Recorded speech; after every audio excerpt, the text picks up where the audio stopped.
नमस्कार साथियों, स्वागत है आपका मेरे YouTube चैनल ज्ञान एक्स में। ये हमारे चैनल का पहला वीडियो है, तो कुछ बोलने में अगर गलत हो जाए तो माफ़ कीजिएगा। तो पहला सवाल है मेरा यहाँ पर, निम्नलिखित संख्याओं को अभाज्य गुणनखंडों के गुणनफल के रूप में व्यक्त कीजिए। यहाँ प्रश्नावली 1.2 है, क्योंकि यह पुराना किताब है। आपके नए किताब में 1.1 में यही सवाल दिया हुआ है, यहाँ से चालू है। अगर आपके पास नया किताब है तो 1.1 में होगा, आपके पास पुराना किताब है तो 1.2 में है। तो यहाँ पर क्या बोल रहा है कि अभाज्य गुणनखंडों के गुणनफल के रूप में व्यक्त कीजिए। 140 को, 156 को, 3825, 5005 और 7049 को। तो मैं पहला एक सवाल बता देता हूँ, उसके बाद आप लोग अपने से बनाइएगा। चलिए बनाते हैं। तो लिखेंगे यहाँ पर सबसे पहले हल। 140 का अभाज्य गुणनखंड करेंगे। आप सबसे पहले क्या करेंगे, 2 से भाग देंगे। 140 में क्या हो जाएगा, 70। फिर 2 से लगेगा इसमें, फिर 2 से भाग देंगे तो इसमें 70 में तो क्या हो जाएगा यहाँ पर 35। अब क्या ये 3 से कटेगा? नहीं कटेगा, क्योंकि इन दोनों को जोड़ने पर हमारा 8 आ रहा है। 8 3 से नहीं कट रहा है, इसलिए 35 भी 3 से नहीं कटेगा। 5 से कटेगा? हाँ कटेगा, क्योंकि इकाई अंक 5 है।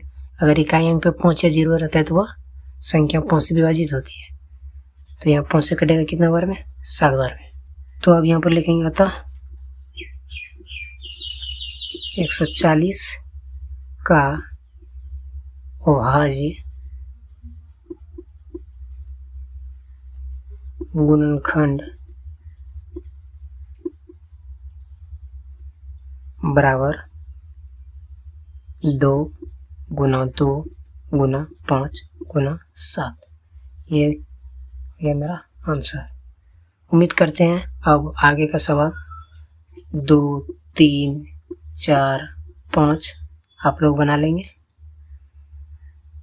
दूसरा सवाल बोल रहा है, पूर्णांकों के निम्नलिखित युग्मों को HCF और LCM ज्ञात कीजिए तथा इसकी जांच कीजिए कि दो संख्याओं का गुणनफल HCF और LCM है। तो यहाँ पर हमें क्या करना है कि ये दो संख्या दिया गया है 26 और 91। तो इन दोनों का सबसे पहले हम क्या करेंगे, HCF और LCM निकालेंगे।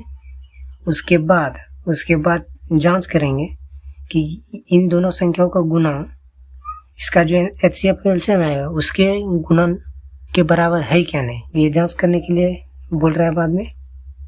तो सबसे पहले इन दोनों संख्याओं का HCF और LCM निकालते हैं। तो क्या है पहला सवाल, 26 और 91 दिया गया है। लिख लेंगे हल। तो यहाँ पर 26 और क्या दिया गया है, 91। अभाज्य गुणनखंड करेंगे यहाँ पर। 26 किससे भाग लगेगा, पहले तो 2 से आ जाएगा 13, ये होगा मेरा। और 91 का अभाज्य गुणनखंड क्या हो जाएगा, अगर नहीं जानते हैं तो इस तरह करके निकाल लेंगे। यहाँ पर सबसे पहले किससे कटेगा, 7 से कटेगा 13 बार में, यही दोनों आएगा सिर्फ। तो ये क्या लिखेंगे, 7 गुना 13। अब HCF मेरा क्या हो जाएगा, दोनों में जो कॉमन है, जो दोनों में रहेगा वही मेरा HCF होगा। जैसे यहाँ पर 13 26 में भी है और 91 वाले में भी है, 13 दोनों में है। तो यहाँ पर HCF मेरा क्या हो जाएगा, 13 हो जाएगा।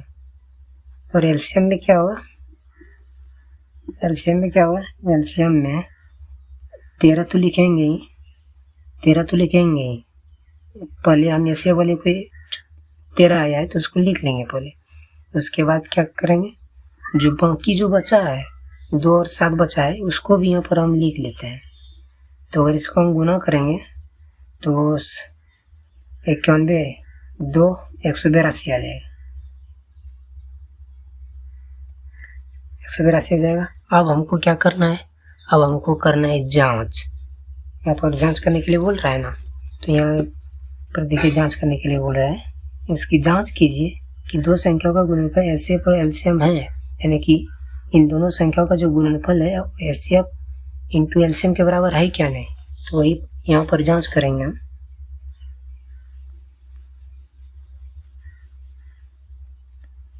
लिख देंगे यहाँ पर जांच दो संख्याओं का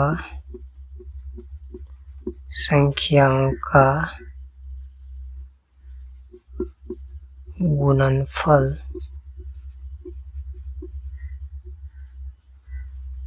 इधर हटेगा, बराबर लिख देते हैं एलसीएम इंटू एचसीएफ, तो में देंगे बराबर।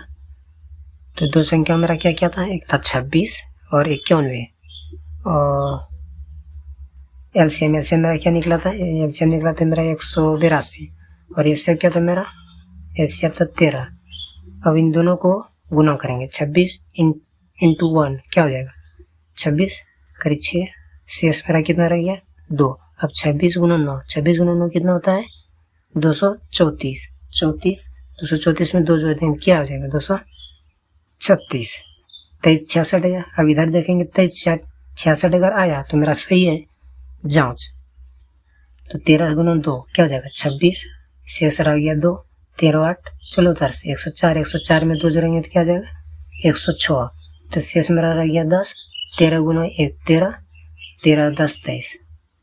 ये देखिए यहाँ पर मेरा दोनों बराबर है, यानी कि मेरा जांच क्या है सही हो गया। इसी तरह करके अगला सवाल क्या है, अभाज्य गुणनखंड विधि द्वारा, क्या बोल रहा है, अभाज्य गुणनखंड विधि द्वारा 3 नंबर, अभाज्य गुणनखंड विधि द्वारा निम्नलिखित पूर्णांकों के एचसीएफ और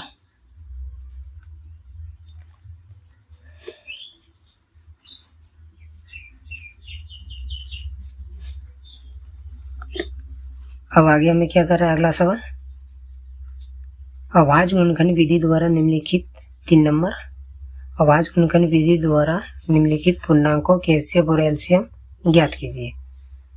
अभाज्य गुणनखंड विधि द्वारा एचसीएफ और एलसीएम ज्ञात करना, ऊपर जो हम अभी मेथड किए, ये वाला मेथड किया यहाँ पर, वो जो निकाले थे 26 और 91 का, जो हम 2 नंबर में मेथड फॉलो की वही मेथड इसमें फॉलो करेंगे अभाज्य एलसीएम और एचसीएफ और एलसीएम निकालने के लिए। तो चलिए हम 1 नंबर पहला 3 का पहला नंबर बना देते हैं, उसके बाद आप दोनों ये बना लीजिएगा।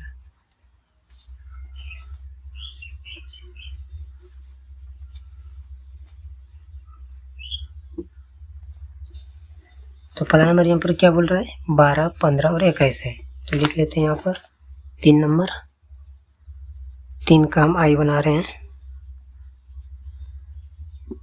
और दिया गया मुझे 12 15 और क्या दिया गया है 21, और क्या दिया गया है 21। तो इनका पहले हम अभाज्य गुणनखंड करते हैं, तो 12 का अभाज्य गुणनखंड करेंगे तो क्या हो जाएगा मेरा, सबसे पहले 2, उसके बाद फिर 2 फिर 3, कैसे आ जाते हैं यहाँ पर इस तरह करके आप कर सकते हैं, 2 से 12 2 से 3 2 गुना 3 गुना, तो इस तरह से आप कर सकते हैं। उसके बाद क्या है 15 तो 3 से लगेगा, उसके बाद 3 50 लिख देते हैं, 3 इंटू 5, अब तो किसी से कटे 21, अब 21 लेंगे, 3 से भाग देंगे फिर 7 किसी से निकलेगा, चूँकि 1 नहीं लिखते हम एक, इस तरह यहाँ पर 21 का क्या करते हैं 3 से 21 है, यहाँ पर 3 से 7 बार में कटेगा, 7 से 1, ये 1 नहीं लिखते हैं, सिर्फ 3 गुना 7। तो अब निकालेंगे इसका एचसीएफ क्या हो जाएगा, हम अभी बोले थे 2 नंबर जो बनाए थे 2 नंबर का पला, उसमें जो तीनों में रहेगा, वहाँ तो 2 था, तो दोनों में जो कॉमन रहता तो वही एचसीएफ होता था, लेकिन इसमें देखते हैं कॉमन क्या है, 2 तो इसमें नहीं है, इसमें भी नहीं, 2 उसके बाद 3 है, 3 इसमें भी है, इसमें भी है, इसमें भी है, तो तीनों में चेक करेंगे है क्या नहीं, तो 3 तो तीनों में है मेरा, तो ये 3 क्या हो जाएगा मेरा एचसीएफ होगा। 5 तो यही इसी में सिर्फ है, 7 भी सिर्फ इसी में है, तो इसलिए एचसीएफ 3 ही होगा यहाँ पर, क्योंकि जो तीनों में रहेगा, चाहे अगर चार गो रहता, 12, 15, 21, 25 रहता, 24 रहता, कुछ भी रहता, तो अगर 3 चारों में रहता तब होता है। तो यही समझ लीजिए कि जो तीनों में रहेगा, यहाँ 3 गो है, 12, 15, 21, जो तीनों में रहेगा अंक, तो वही होगा मेरा HCF। तो हम देखते हैं LCM क्या होगा। LCM क्या हो जाएगा, यहाँ पर जो HCF आया है तो पहले उसको लिख ही लेंगे। अब यहाँ जो लिए तो अब इस 3 को हम नहीं लेना है।